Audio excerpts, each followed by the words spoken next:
Time now for Utah's most accurate forecast with Thomas Geboy. Weather rates certified 11 years in a row. Good afternoon, Utah. Happy Wednesday. We're halfway through the work week at this point. Got a weak system that's going to be moving through northern Utah today, which will bring increased clouds, winds, and even a slight chance for some light snow showers.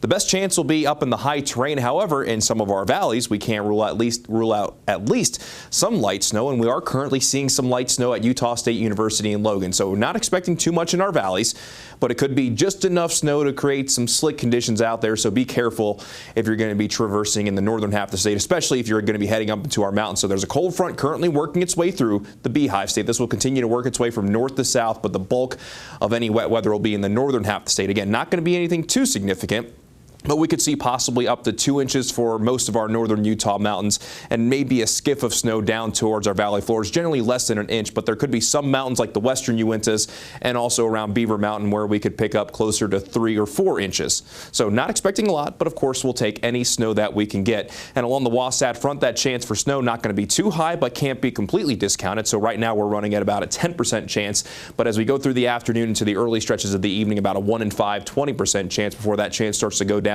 into tonight. And then by the overnight hours, with that front completely cleared and with those winds out of the north, high pressure will start to build in. Then we'll be looking at mostly dry skies.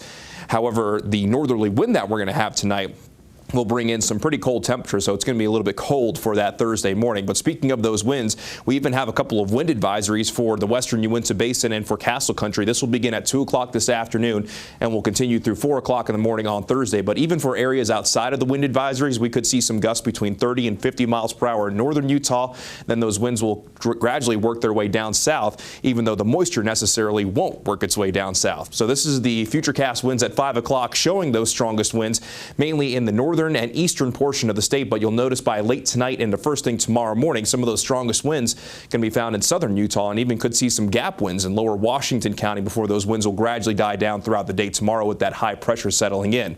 And I mentioned at the beginning of this, we're going to see mainly the chance for wet weather in northern Utah. Down south, completely different story. Mainly mostly sunny to partly cloudy skies, and absolutely beautiful afternoon so far at Bryce Canyon.